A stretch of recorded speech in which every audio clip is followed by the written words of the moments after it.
One of them wanted to be the security guy. He claimed he was a security guy.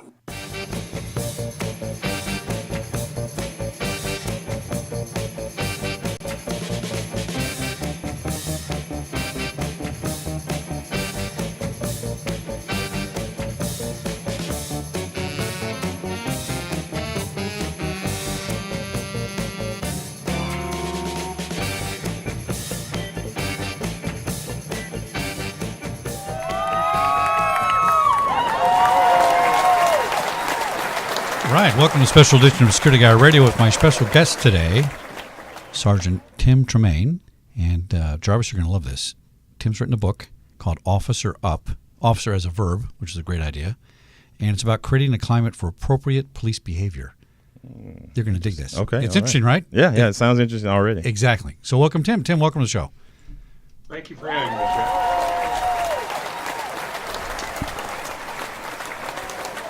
Now, where are you zooming in from for us today? I'm in Arlington, Texas. Arlington, Texas. So here's my Texas story. I was on the way to Florida as this last year. Drove through Texas, kind of the long crossway down some road that every 50 miles it was desert. Then all of a sudden a town out of the middle of nowhere showed up. And I got stopped almost between every single town. I guess my California license plate or something. And they were looking for something. But very professional. But it's interesting because they had a completely different approach. I don't know what you would call it. Attitude. Attitude always means something negative, but their whole style was different than other police departments I stopped. And I drove all across the country and saw a whole bunch of them. And this subject's really, really important to me because I think this is the crux of what's wrong in law enforcement today. Most things in law enforcement are right, but there are a few big optics that are incorrect. So tell us about your book and what got you going on writing this. It's a small book, and it's directed towards the patrol officer and the first line supervisor. It really has one point with two applications. The point is that we on the street, we on the front lines, need, as a profession, industry-wide, to take control of the attitude and the climate that we produce in law enforcement. Because the climate that we produce, the culture that we create, the thoughts that we have about who we are and how we do our business control how we act on the street. And a lot of the things that have taken place in the past have been more top-down oriented, administratively producing procedures and policies and rules, and those eventually filter down and they have an effect. But we really need more of a bottom-up effect, because the people that are out doing the things that get departments into trouble are the people on the beat, the officer on the street. And so I think we need to take charge of that. We need to recognize that we have control over that. We may not have control over what the administration does, what our local governments do, what the courts do, what the legislatures do, but we have control over our attitude and the climate that we create, from which we work out of applying law enforcement on a day-to-day basis. And so understanding the importance of culture and climate is one application. How we react one another within our own work context. And then the second application is peer intervention. It's understanding that we also have the responsibility for helping one another stay out of trouble, intervening when we see potential problems arise. And those are the two applications that I try to talk about in the book. Well, I think this is a brilliant insight. When I was a training officer, one of the first things I taught people when they got in the car was, okay, let's forget everything you learned in the academy, because what's really important is how we're going to apply it. Secondly, it doesn't matter how you think you should apply it. You have to apply it this way here at this police department, right? Because Culver City had its own culture. San Gabriel had a different culture. And University had a different culture. I worked at 3 agencies, and believe me, each one had a different culture, which translates to a climate. We'll use the word climate because that's better.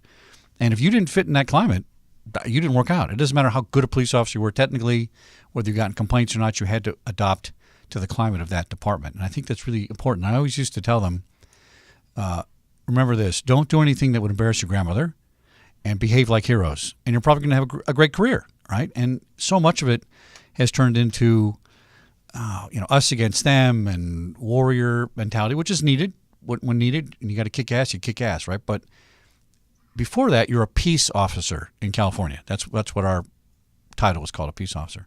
Ours too. Yeah, and I think a lot of jurisdictions have that, right? And so if you put a Punisher, look, you're familiar with the comic, The Punisher?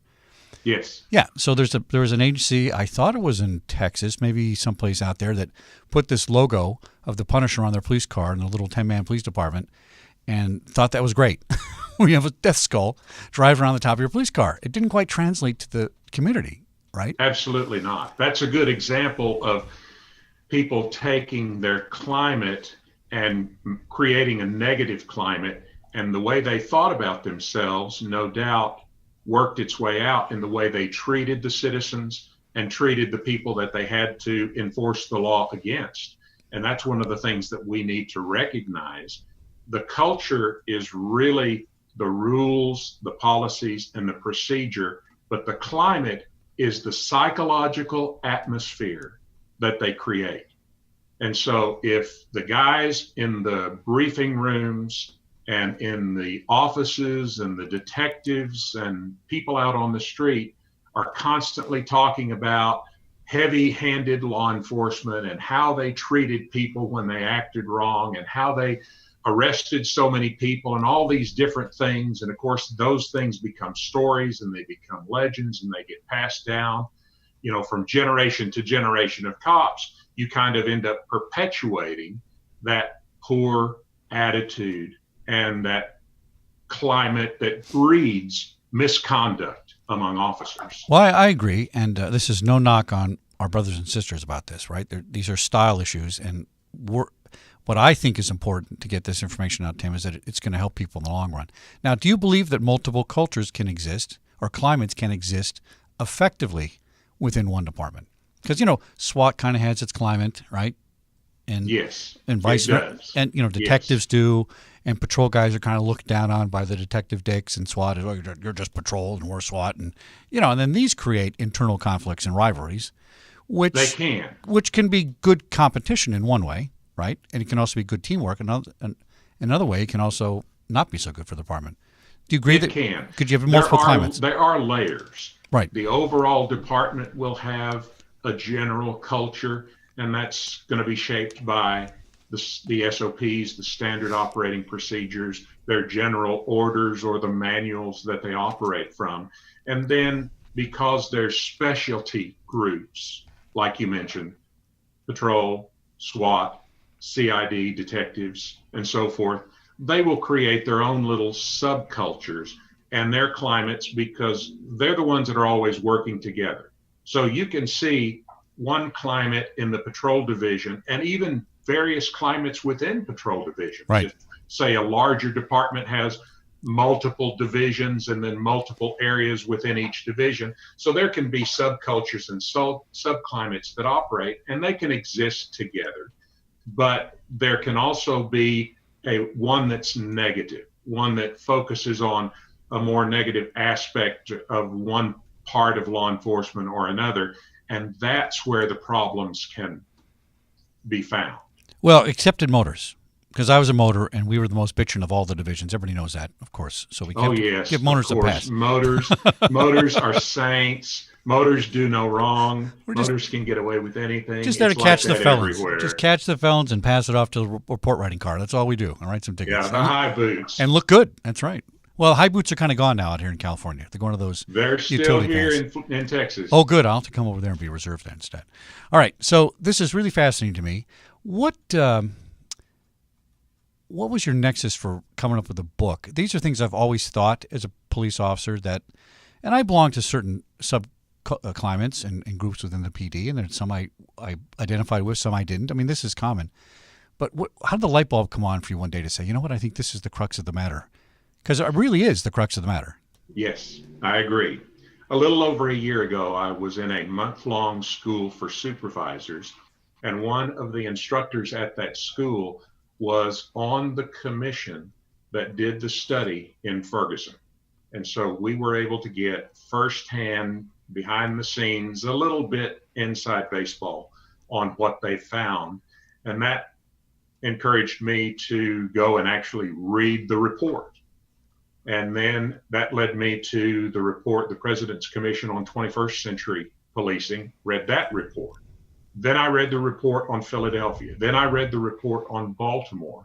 And all these things began to kind of snowball in my thinking that we needed to do something on the bottom end where the rubber meets the road, because what I was seeing was a lot of recommendations for policy changes and oversight changes and things that were going to take a lot of time and money and study.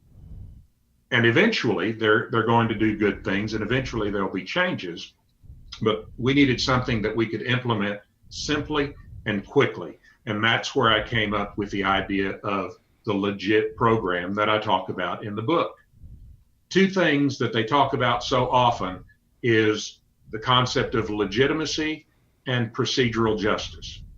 When I started thinking about how can I communicate with people in a crisis situation to help bring them back if they're about to step over the line or about to do something that's not going to be exactly right, what can I say to them? What can I be thinking? What can they be thinking that will help do that? And so I had this idea of LEGIT. It's a common word in the vernacular, and it relates to the concept of legitimacy. And I simply put together a double acrostic using the word legit to communicate what we need to be thinking about when we're actually applying the law and enforcing the law. And that led me into a study of this culture and climate issue, which I really didn't know much about, and I had to do a lot of study. There's an entire field of study on work cultures and work climate. So there's a lot of work out there, and I try to reference that work in the book and then bring it together with some other ideas of areas that we need to change in terms of training, recruitment, promotion, and so forth, to try and have a direct, immediate effect on the outcome of law enforcement.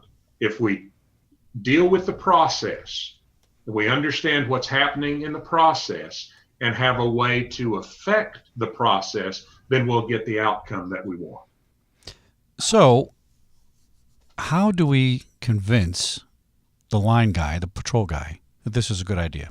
Because to back away from your current clique, culture, group, whatever it is you're talking about, and to behave differently is to be ostracized, and that creates a whole other set of problems because your life is in somebody else's hand in that profession, literally. And if people feel you're not part of their little group, then you're not in any group within the police department. That's a bad place to be. Well, with what's gone on nationally in the last couple of years, I don't think it's going to take much convincing.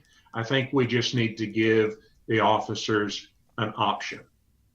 All right, that's a good idea. Obviously, there's nothing magical about what I've put in the book. It's a good idea, and I hope that it's useful. And if nothing else, do what we're doing right now. So let's start talking about it. Yeah, right. Let's start pointing out the problem and finding ways to address the problem that are effective. Yeah, I mean, I don't know why these guys thought it was a great idea to put the death skull on their police car, but somebody apparently, and the city, by the way, if I remember correctly, voted for it too, or something. I mean, everybody thought it was a great idea. How much of this do you think is connected to supervision? In other words, policies, procedures, that's from the chief's office. Not most, some chiefs don't go down and work line to line with the guys, right? And so they put their supervisors below them to implement all this stuff. Do you think that tone or that climate comes from that mid-group of mid-managers? We're talking about lieutenant levels, sergeant levels. Is that where the climate comes from? I don't know that it comes from the chief's office, because the chief's office is always trying to, put the best foot forward, usually. I agree. I think the climate comes from the talk of the line officers, but it's controlled or managed by the supervisors. So it comes from the bottom up. Important. It comes from the bottom up. It comes from the patrol guys. That's where the culture is Correct. created. Correct. And how far it goes, right, and how much it pervades that climate is the issue of supervision.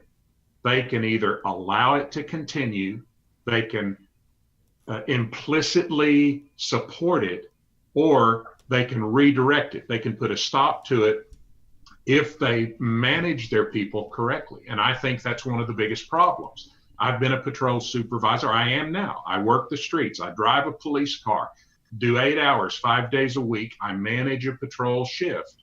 And I know how important it is for them to see what I think and what my attitude and what my approach is to doing the job. If I'm going out there and allowing them to do whatever and to get away with whatever, and I'm acting out of control when I'm handling calls, I'm being impatient with people, I'm yelling and screaming and cussing all over the place, that creates the wrong kind of environment where people will ultimately, inevitably, get themselves in trouble by stepping over the line in enforcing the law.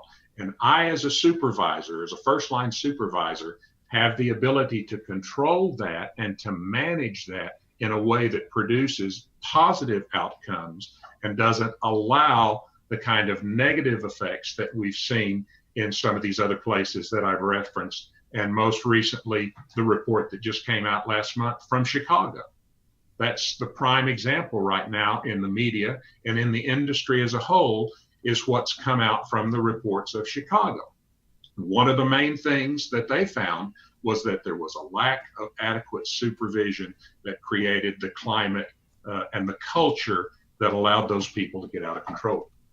Now, here's something interesting about I like the way you use the word industry, by the way. This is kind of a new thing people are starting to say, because it is an industry. But think about it as public service, but really it functions as a business in different ways.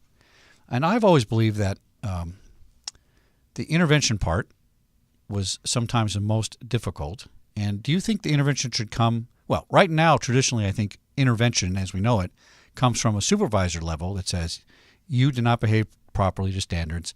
We don't like what you did. We're going to write you up, do some paper, maybe get a couple of days off.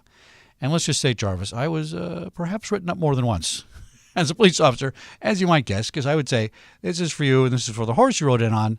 And what you're saying, Lieutenant, it's not true. It's not the law. It's not the policy. I was a stickler for rules, right? And then when the supervisors tried to discipline people or change my belief based on bad paper, right, because I could write better than they could, that created a whole giant conflict.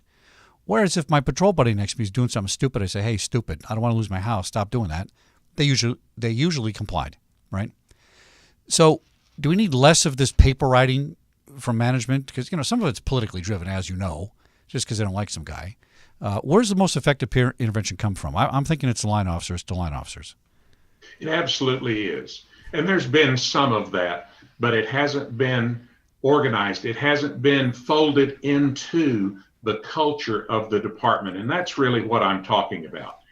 Intervention in the last 20 or 30 years in our industry has typically been looked at in terms of an early intervention system, or doing things after the fact. After something has happened, right, you respond to it more in terms of discipline or punishment. Or you've got this intervention system which looks at patterns and tries to see where the issues are. But the problem is that you have to have a lot of problems and a lot of issues happen before these early intervention systems kick in and recognize it. Whereas the guy that's working next to me, my partner, the guy that's working on the beat, the guy that comes and backs me on a call, he's right there, right then, and he can recognize it. He knows it's happening. He knows between right and wrong, whether I'm following procedure, whether I'm stepping over the line, whether I'm displaying a bad attitude or whatever. What he needs is the permission to intervene and a method or a tool to intervene with. And that's what I'm talking about in the book when I talk about the LEGIT program and using it for peer intervention. That's also what they're talking about down in New Orleans, where they actually have the EPIC program written and enforce down there, and they're beginning to put their entire department through that program, and they have made peer intervention a part of the culture in their department. They're training the officers how to do it. They're giving them permission to do it, and they're helping the officers understand they're not going to get in trouble if they do it. If I tell my partner that he's stepping over the line and he needs to stop what he's doing, then I need to realize that I'm not going to be retaliated against for that. I'm not going to be punished for that. That's actually a value in the department, and the department wants me to do that. And even he can realize that it's a good thing that I'm helping him to intervene and keep him from stepping over the line. That's the whole concept of peer intervention today. Well, it needs to happen more and more. Otherwise, you're left with things like this. So I had a case where, make a long story short, domestic violence. A guy jumped on my back, grabbed my gun. I mean, the girlfriend jumped on my back. The guy grabbed my gun. My training officer sitting there going, what should I do? My trainee, right? And we couldn't get back up. Anyway, make a long story short, I got in the fight. The guy died. I punched him out. He died. His heart exploded. Something happened. I never got sued, right? Nowadays, you'd be sued and put in jail, I'm sure. But what was interesting is the reply from the peer group was, watch out for Chuck. He kills people with his bare hands, right? That was the joke inside the department. And I didn't feel great about this guy dying. I didn't feel really badly either. He was trying to kill me, right? So I'm adjusted to that. But the response from the culture inside the department was supportive, but a little on the, do we really want people to die when we go on patrol? I mean, I really didn't want that to happen, right? And then I had another one where I could have shot a guy at a mall who came up with a pair of scissors, but I felt safe enough to, have my gun on him and then smack it out of his hands. And, I handled it the way I thought was safe. But I was hazed for not shooting him, right? In other words, I was put down for not shooting the guy. The chief thought it was great. No lawsuit for the chief, right? Commendable restraint. So these things are very real inside the police department. These are a lot of pressures. They're not things that are easily flipped over and changed overnight.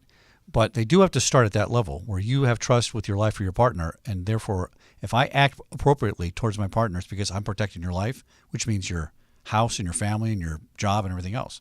And I think this is where it needs to come from. It's a good thing. It's coming from a good point. Does that make sense? Absolutely. Yeah. That's where it needs to come, because the problem has been identified in the past in some of these other studies that I've talked about, that people looking the other way is a big part of the problem. And you can call it what you want. You can call it that wall of silence, right, or the blue wall, or whatever you want to call it. Those things are kind of immaterial. But there is some truth to it, that you don't want to be looked down upon. You want to be, especially the newer officers, they want to be accepted as a part of the group. They want everybody to think that they're willing to do what they need to do to get the job done, that they're courageous, that they're, know what they're doing. And so sometimes they will look at this stuff and they will just ignore it. They will walk away. They won't say anything. Well, that's those are the kinds of attitudes that we have to address. Yeah, that's a super important point, because most rookies, when they get out of the academy, are on probation between 1 year, 18 months. But that's a good average, wouldn't you say? Yes. And so you have 18 months to prove you're going to fit in with the group, be part of the membership, part of the club, the climate, the culture. And that means that every officer that you get passed to as a trainee and who trains you has a different style and attitude. And you have to adopt your style and attitude to that trainer, that field training officer, or he's not going to sign you off, right? So if he thinks you should kick that guy's ass and you don't kick his ass, he's going to mark you down, right? And so this is a very important part. Now, take that concept and let's push it back down to an academy level. Go backwards. I went to Rio Hondo, Class 61. It was considered one of the best academies in the country at the time. And I was taught a culture of, yes, sir, no, sir, be professional, behave like a hero, be proud of what you're doing, don't be corrupted and all that kind of stuff. And that was a culture they taught in the academy. And a lot of it did translate into Southern California. We have pretty good agencies out here, compared to some other parts of the country. But do you think the academy level needs to start bringing this stuff in there to change them? In other words, the trainee's going to come into you and you're his training officer and he's already has a dose of this book and understands how he needs to behave differently now. Absolutely. It needs to be career-wide, because one of the things that I learned in studying the concept of work culture and climate is that there is a socialization process. It starts in the academy. It continues through field training, and really it continues on throughout your entire career. There is always a process of socialization. If you go to a different unit, there's a socialization process that goes there. You learn from other people how to get the job done. It's as simple as that. And in the academy, there needs to be more of an effort to help people understand the kind of attitude that it takes and the kind of approach that it takes to police correctly. They like to call it constitutional policing nowadays. Instead of just getting them through the stages of learning the laws, learning the rules, learning the tactics, and then getting them out of the class and onto the streets. So it does absolutely have to begin in the academy. It has to continue. Not only do we have to correct the attitudes and the approaches of the frontline supervisors, but we've got to get into the heads of the FTOs, the field training officers, because they have the biggest impact in the socialization process for these rookie officers. When I started in '85, there were still officers in that department who had been policing in the 60s and the 70s. And they were still telling the stories of the police officers that they grew up with who policed in the 40s and 50s. And so those kinds of legends, that police lore of all the things that happened and the bad guys that, lived in town and everything, what took place just continued to perpetuate generation after generation, decade after decade. And so you never really got away from some of that bad policing idea. And we've got to interrupt that process. And it starts in the academy, continues with the FTOs, continues with the first line supervisors, all the way up and down the ranks and throughout the career. The book is Officer Up by Tim Termaine, Creating a Climate for Appropriate Police Behavior. This is brilliant, Tim. I didn't get to read it, but I'm going to read it. And it's available on Amazon.com, right? Correct. All right. Do you have a website we could give people? We do. officerup.us. Excellent. Tim, thanks for coming on Security Guy Radio. Really appreciate it. You're welcome anytime. Thank you for inviting me. Anytime for coming on. Thanks a lot. All right. Tune in next Monday for another exciting episode of Security Guy Radio. Until then, be safe. Good night.